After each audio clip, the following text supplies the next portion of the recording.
നമ്മുടെ ഇന്നത്തെ വിഷയം സ്ത്രീകളുടെ മഹത്വമാണ്. അതായത് നമ്മൾ സ്ത്രീകൾ മാത്രമേ ഉള്ളൂ. അപ്പൊ നമുക്ക് നമ്മളെ കുറിച്ച് അവിടെ പറയാൻ പോകും. നമുക്ക് അതിന്റെ മഹത്വം ഉണ്ടോ? നിങ്ങൾക്ക് എന്താ തോന്നുന്നേ? മഹത്വം ഉണ്ടോ? നിങ്ങൾക്ക് നേരത്തെ അങ്ങനെ തോന്നിയിരുന്നോ? ഇപ്പോഴൊക്കെയാണ് അങ്ങനെ തോന്നുന്നേ? പണ്ടും വരെ തോന്നുമായിരുന്നോ പെണ്ണായാലും നല്ലതാന്ന് തോന്നുമായിരുന്നോ? എനിക്ക് തോന്നാറില്ല. ചെറുപ്പകാലത്തൊക്കെ ഇങ്ങനെ എപ്പോഴും എല്ലാവരും പറയുമായിരുന്നു നീ പെണ്ണാ, നീ പറഞ്ഞ സ്ത്രീ, അങ്ങനെ പറഞ്ഞ് കേട്ട് നമുക്ക് തന്നെ വിഷയമായിരുന്നു നമ്മൾ എന്തിനാ പെണ്ണായാലും ജനിച്ചത്. പക്ഷെ കുറെ വളർന്നു കഴിഞ്ഞപ്പോൾ ഇങ്ങനെ കുറെ വായിച്ചു കേട്ട് പറഞ്ഞൊക്കെ മനസ്സിലായി. എങ്കിലും നമുക്ക് ഇടയ്ക്കിടയ്ക്ക് സങ്കടം വരും. ആരെങ്കിലും പറയുമ്പോഴോ എന്തെങ്കിലും പ്രശ്നം വരുമ്പോഴൊക്കെ നമ്മുടെ സമൂഹം നമ്മൾ അങ്ങനെയാണ് ഇങ്ങനെ കൊണ്ടുപോകുന്നത്. ഇന്നത്തെ ശരിക്കും പറഞ്ഞാൽ ലോകത്തില് വളരെ കുറച്ച് പേർക്കേ ഉള്ളൂ സ്ത്രീകളുടെ മഹത്വം അറിയാം. വളരെ ചുരുക്കം. അത് നല്ല സ്പിരിച്വലി ഒക്കെ വളർന്ന ഒത്തിരി അറിവ് നേടിയ ആൾക്കാർക്ക് മാത്രമേ ആ ഒരു ജ്ഞാനമുള്ളൂ. സ്ത്രീകൾക്ക് മഹത്വം ഉണ്ടെന്നും അവര് പ്രത്യേക ആൾക്കാരെന്നുള്ള അറിവ് വളരെ ചുരുക്കം ആൾക്കാർക്ക് മാത്രമേ ഉള്ളൂ. നമ്മുടെ ഈ സ്കൈ സിസ്റ്റത്തില് സ്ത്രീകളെ ബഹുമാനിക്കുന്ന സിസ്റ്റമാണ് നമ്മുടെ സ്കൈ സിസ്റ്റം. നമ്മുടെ ഈ പ്രപഞ്ചം എത്ര ഭംഗിയായിട്ട് അയച്ചിട്ടുണ്ടാക്കിയിരുന്നല്ലേ? എല്ലാ കാര്യങ്ങളും ചിട്ടയായും അതിന്റെ ഭംഗിക്കും നോർത്ത് നോക്കിയ പ്രപഞ്ചം എങ്ങനെയാ എല്ലാവരും താളത്തിൽ ഇങ്ങനെ പോകുന്നൊരു രീതിയിലാണ് ഉണ്ടാക്കിയിട്ടുള്ളത്.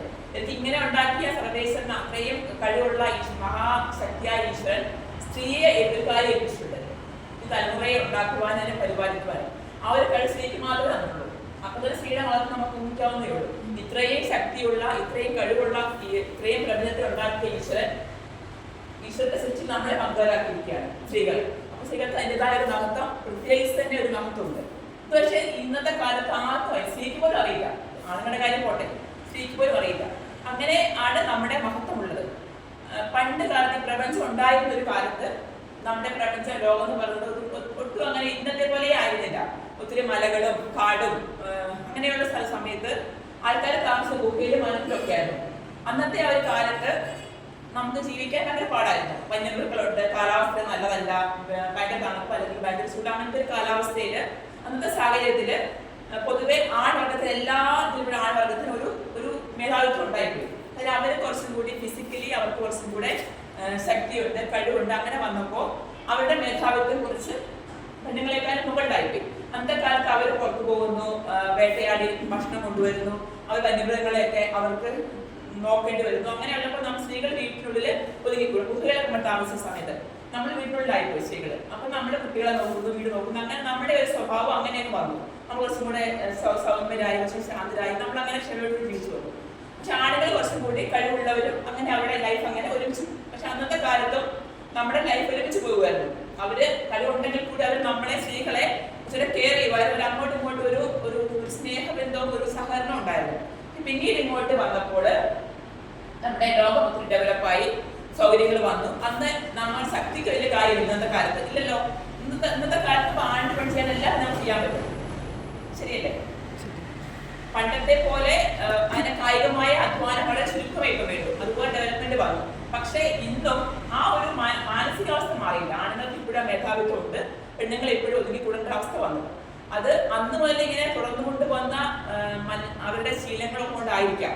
പിന്നെ പെണ്ണുങ്ങൾക്ക് പ്രത്യേകിച്ച് ചില കഴിവ് കേടല്ല, നമ്മുടെ ബലഹീനതയല്ല, നമ്മുടെ കഴിവ് തന്നെയാണ്.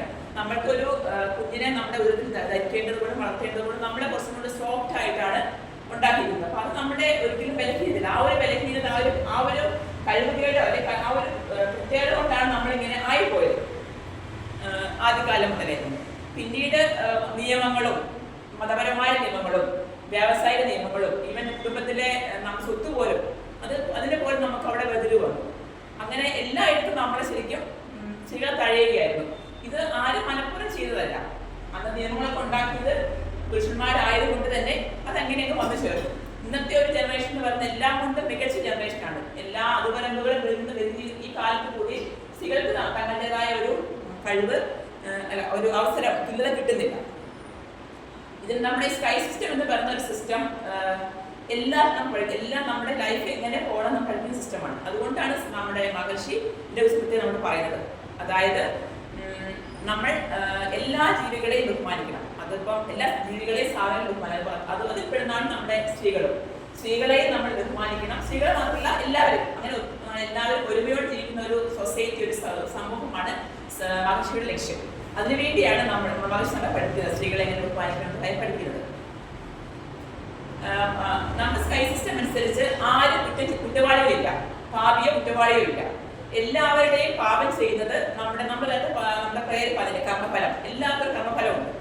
അത് നമ്മുടെ തലമുറകൾ മുമ്പ് വന്ന കർമ്മത്തിന്റെ ഫലമായിട്ടും സാഹചര്യങ്ങളുടെ ഫലമായിട്ടും ഒക്കെ ഉണ്ടായ ഒരു സ്വഭാവ രീതിയാണ്. അത് നമുക്ക് ആരെയും കുറ്റം പറയാൻ സാധിക്കില്ല.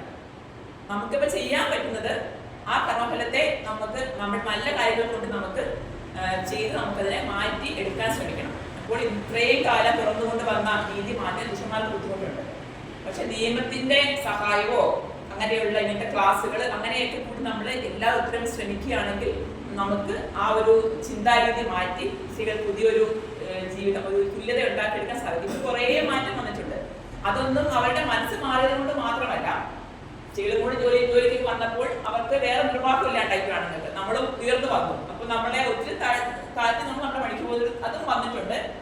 കുറെ കാലം കുറെ മാറ്റം വന്നെങ്കിൽ ഇപ്പോഴും ഭൂരിപക്ഷം ആളുകളും സ്ത്രീകളെ ഒപ്പമാക്കാനാണ് ആഗ്രഹിക്കുന്നില്ല. അതൊക്കെ എല്ലാവർക്കും എക്സ്പീരിയൻസ് ഉള്ള കാര്യം തന്നെയാണ്. അതുപോലെ തന്നെ സ്ത്രീകളെ കുറച്ച് കാണുന്നു. നമ്മളെപ്പോഴും പറയില്ല അവൾ പെണ്ണല്ലേ, അവൾ അടങ്ങി നിൽക്കാൻ, അങ്ങനെ നമ്മൾ പോലും അറിയാതെ കമ്പനിയോട് പറയും. ഞാനും പറയാറുണ്ട്. നമ്മൾ ചെയ്യേണ്ട ഒരു കാര്യം എന്താണെന്ന് വെച്ചാൽ നീ അങ്ങോട്ട് നമ്മൾ അങ്ങനെ പറയാതിരിക്കാൻ ശ്രമിക്കുക. നമ്മളെ കുറച്ച് കണ്ടാല് അത് നമ്മുടെ മക്കൾ അത് കേട്ട് പഠിക്കും, നമ്മുടെ കൂട്ടുകാർ കേട്ട്, അങ്ങനെ എല്ലാവരും അത് പഠിച്ചു അങ്ങനെ അതിങ്ങനെ നാം തുറന്നുകൊണ്ടേയിരിക്കും. അപ്പൊ നാം ചെയ്യേണ്ടത് നമ്മുടെ മക്കളായിക്കോട്ടെ, നമ്മുടെ അടുത്ത് വരുന്ന എല്ലാവരുടെയും ആരുടെയും മുമ്പിൽ സ്ത്രീകളെ താഴ്ത്തിക്കെട്ടി പറയാതിരിക്കുകയും അവരുടെ മഹത്വം നമ്മൾ പറയുകയും നമ്മുടെ മഹത്വം അറിഞ്ഞ് നമ്മൾ ജീവിക്കാൻ ശ്രമിക്കുകയും എല്ലാവരും സപ്പോർട്ട് ചെയ്ത് നമ്മൾ വളരാൻ ശ്രമിക്കുകയും ചെയ്യുകയാണെങ്കിൽ കുറെ കാലങ്ങൾ കഴിയുമ്പോഴെങ്കിലും സ്ത്രീകൾക്ക് ഒരു തുല്യമായ സ്ഥാനം നമ്മുടെ ലോകത്ത് ഉണ്ടാക്കിയെടുക്കാൻ സാധിക്കും. നമുക്ക് ഒരു തെറ്റ് ചെയ്തോണ്ട് നമുക്ക് തെറ്റിന് തിരുത്താൻ പറ്റില്ല. ശരി എഴുതാൻ തെറ്റ് തിരുത്താൻ ശ്രമിക്കാം.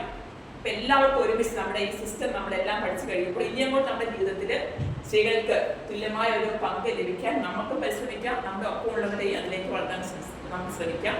Thank you.